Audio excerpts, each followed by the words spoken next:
Welcome to Mystic Tales, where every story is a doorway to adventure, culture, and mystery. Journey with us through the echoes of forgotten dynasties, the heart of untamed wilderness, and the spirit of timeless traditions. Brace yourself, for each tale will leave you longing for more. Let the mystery begin. The Forgotten Heirs. Episode 2, Into the Heart of the Village. Scene 1, Morning in the Village, Amara's courtyard. The episode opens with the sound of birds and a view of the village bathed in soft morning light. Akina and Naledi wake up in Amara's cozy guest room, surrounded by handmade crafts and a lingering scent of fresh flowers from Amara's garden. Amara, already awake, prepares a breakfast of millet porridge and cassava bread, welcoming them with a warm smile. Amara, eat well. Today, you will see more of the village and hear what your father couldn't tell you. Akina and Naledi exchange a glance, sensing the gravity of her words. Scene 2, Village Life, meeting the locals. As they step outside, the siblings experience village life. Children playing, women carrying baskets on their heads, and men tending to fields. The people are welcoming, offering greetings and curious glances. An elder named Mzee Okello stops to introduce himself, his weathered face softening with a smile. Mzee Okello, welcome. Akiki children, your father was a good man, one of us. He wanted you to know where you come from. A group of children surrounds them, intrigued by their city clothes and unfamiliar faces. One little girl hands Naledi a woven bracelet with patterns resembling the symbols on their father's journal. Naledi, thank you. This looks familiar. The bracelet reminds her of the insignia on the necklace, making her realize these symbols might be deeply woven into the village's history. Scene 3, the festival preparation. In the afternoon, Amara takes them to the village center, where preparations for a traditional festival are underway.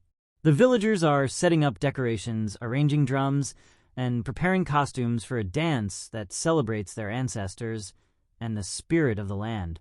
Amara, today, we honor those who came before us. It's not just a festival. It's a time to connect with the past, to remember the sacrifices of our ancestors. Akina watches as men carry a carved wooden drum, realizing this is more than a celebration. It's a ritual that holds deep meaning for his father's people. He begins to feel a connection to this land, as though his roots are calling to him. Naledi is drawn to the fabrics and intricate beadwork, which mirror designs in the journal. She asks Amara about it, who confirms that these patterns belong to an ancient dynasty, a clue that points to their family's lost lineage. Scene 4, an old story and a new warning. As the sun sets, the village gathers around a large bonfire. Elders, including Mzee Okello and Amara, begin to tell tales of old kingdoms, hidden lineages, and battles for power. The crowd listens, transfixed by their voices that seem to carry echoes of the past. Mzee Okello, long ago, there was a family, noble and wise, who held secrets of great power. But enemies wanted that power, and they scattered the family, hiding their legacy. Only the true heirs could ever reclaim it. Akina and Naledi feel a chill as they realize the story is about their ancestors. Just as they are about to ask more questions, a figure steps into the firelight, the same stranger from the night before. The villagers gasp, recognizing him as Kigozi, a loner who lives on the edge of the village. His face is shrouded in shadows, but his voice is low and clear. Kigozi, Akina, Naledi, some truths are better left buried. The guardians are everywhere. They will stop you. Akina, firmly, why do they care about us? We just want to know where we came from. Kigozi, because you are the last hope of a dynasty they've fought to erase. Leave now, or they will find you.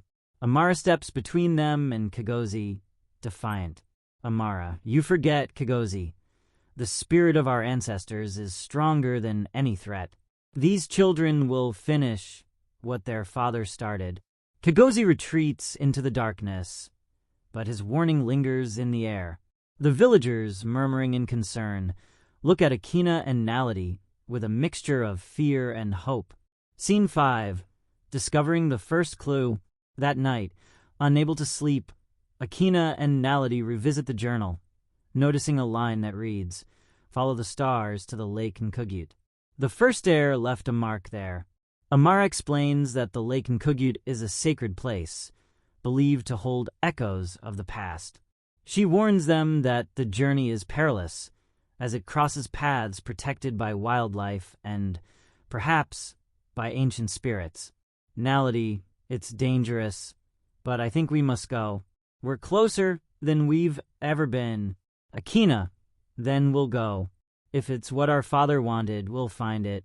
As they close the journal, Akina realizes that their father left them a legacy not just of power, but of responsibility, a truth they must uncover to honor him.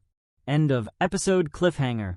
The episode ends with Akina and Naledi standing on the edge of the village, looking out toward the distant mountains under a sky filled with stars.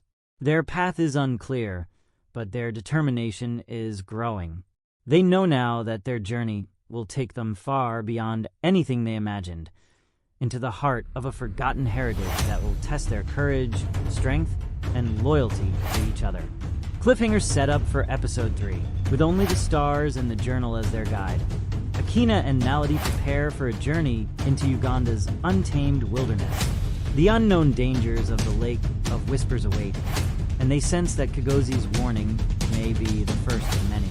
Thank you for joining us on this journey through the extraordinary. Subscribe to Mystic Tales for more stories that celebrate culture, adventure, and the magic of the unknown. Until next time, let the stories live on.